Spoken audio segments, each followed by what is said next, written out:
Hi everyone, welcome back to the Zen Studios Workbench. I'm Brett Music Builds. Today we're going to be looking at the Fanhome release of Build the Enterprise D.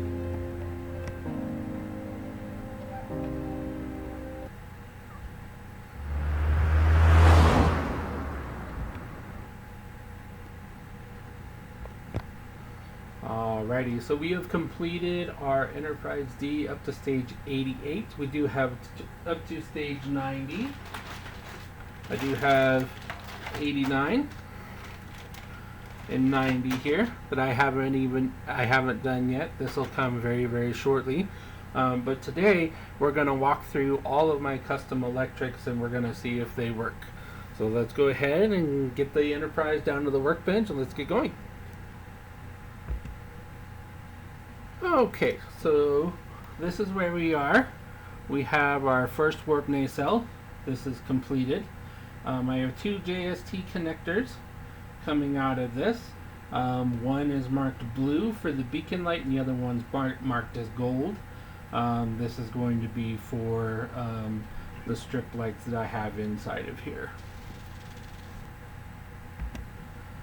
Alright, and we have our battle section here. All of my windows are UV resin windows. The reason that I did that in this secondary hole is I wanted to change the configuration that I had in them. I have also modified the main deflector dish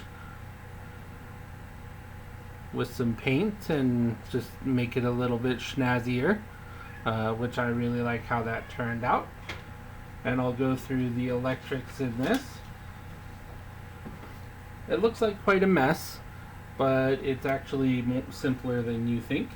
I have a strip light right here.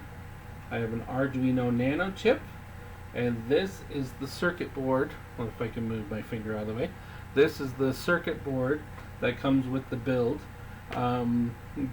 that goes for this drive section. I used the circuit board for a couple of lights, namely these two back here, and a couple that's going to illuminate the windows in this section, because I wasn't convinced that my strip was going to get all the way out here. Alright, the saucer section is a very similar setup. As you can see, I have all these strip lights in here. I have one of the test boards that's controlling some of the lights, mainly the ones on the bridge deck. I kept those because I really liked how they looked when I installed them, so I kept them attached to this circuit board. And I do have a nano chip, which isn't controlling any of the dynamic lights, but it allowed me to power this board using the mains power that I am doing otherwise. These three cables coming out the back are all going to run my power and my dynamic lights from the drive section. So we have one blue one that's the beacon, we have one red one that's going to be just the power, and then we have a green one which is going to be my navigation lights in the saucer section. All of the dynamic lights for this, when the ship is joined together, is going to be powered by and controlled by that nano chip that's in the drive section. So that's where we are on this. I didn't want to remove the capability. Even though I don't foresee a situation where I would actually separate this ship into the two halves once it's finished. But I do have the ability, by if I wanted to, by having a second nano chip and a second port for my power supply, and I can wire these up. Regardless, since I did a power mod on this, there was going to be cables coming out of it either way, and this is the tidiest way and the simplest way to do it, since it's probably going to be in the join mode till the end of time. If I flip this over,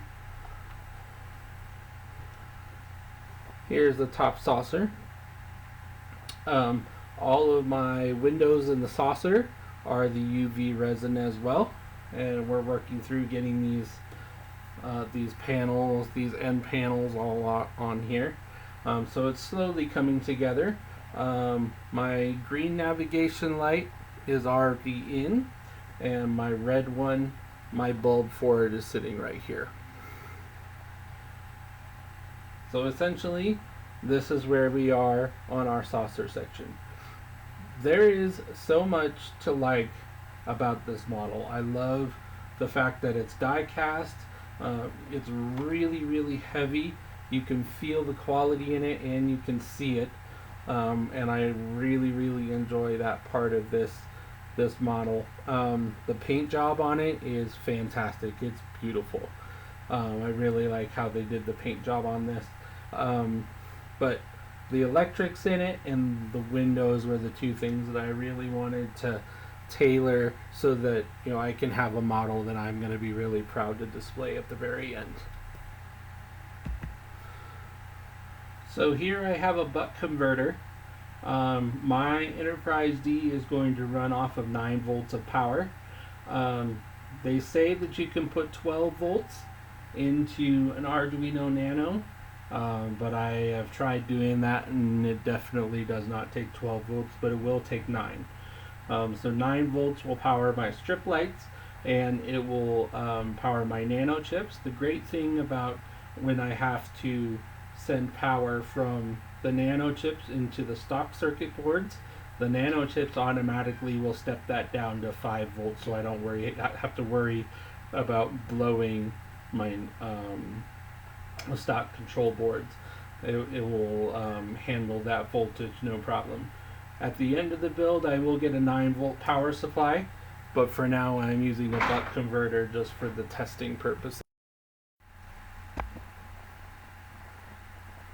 Okay, so we've got the saucer section elevated and supported. So we're going to go ahead and do this. Here are my 3 cables coming out of the saucer. And if we remove the battle bridge section, you can see I have 3 connectors coming at the top of this. Now at the end of the build, these will be connected directly to these, and then the drive section and the saucer will be pushed together. For now, I've made up a couple of extension leads. So this one's red. We're going to plug in.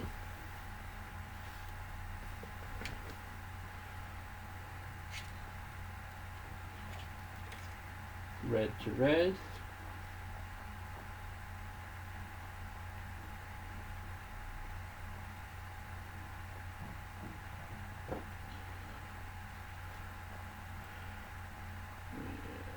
And red to red. I really hope these work. I tested them with an LED, but you never actually know. And the silver one for now will go into the green, because I couldn't find my green Sharpie. But we're just testing things at the moment. Green to green. And then we have the blue one. We have blue here.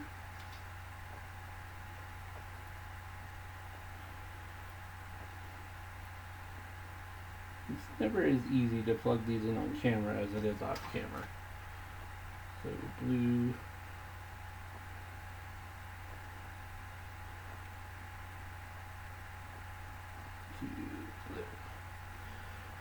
And again, this is a lot more wire spaghetti than there will be at the very end. Next thing we're going to do is we're going to take our nacelle. I'm going to do the same thing. And I'll do that off camera because I can't fit it on here anyway. Alright, we're on phone mode now because we are definitely outside the camera. Here is the top of the battle bridge that I took off. And all of my cables wired up. Here's the warp engine. So that's wired up there.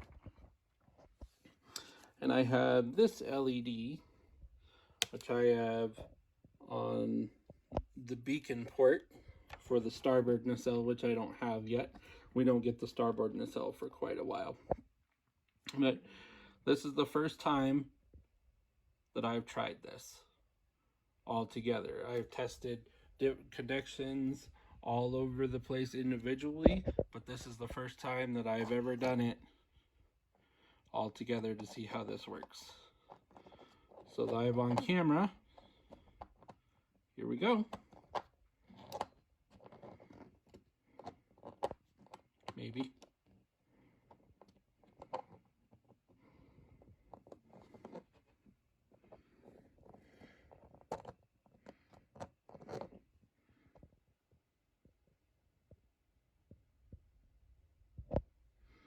All right.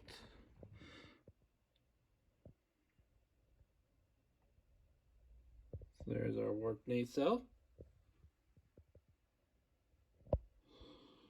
So this beacon light. So those are flashing together.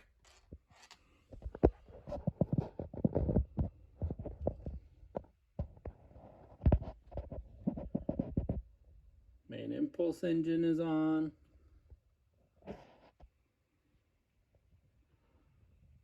Lights in the saucer. Saucer beacon is working.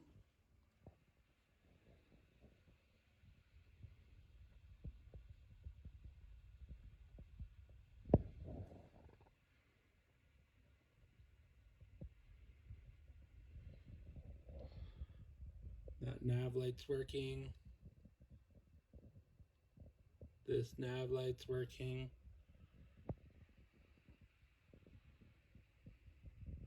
The front one is static, but it's on. Let's kill the overhead light.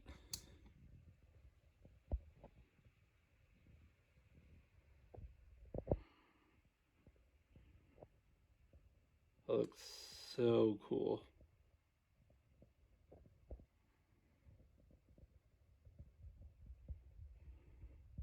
I'm really happy with that. The neck nav lights are working. And they're working, blinking with the saucer ones, which is exactly what I wanted.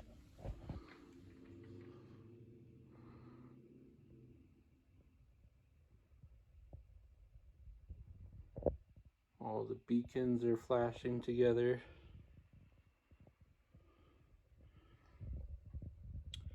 Got some light leaks to deal with, but we'll see how they turn out at the end.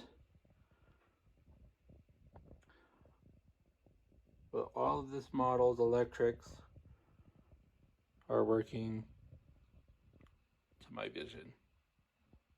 Awesome.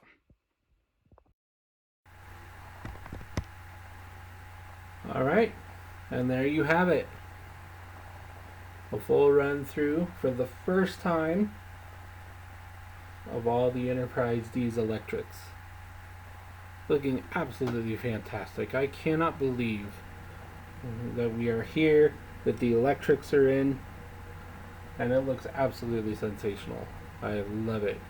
So we've got 8 packs to go, plus the 2 stages in this pack that I have yet to do. But those will be coming soon, as we are warping toward the finish line on this Enterprise D build. Seeing all the electrics together, just such a thrilling thing to have it come together. So I'm happy everything is working. Everything is perfect, doing exactly what it should be doing, and I love it. So join me next time looking at the Enterprise D from Fanhome. Take care.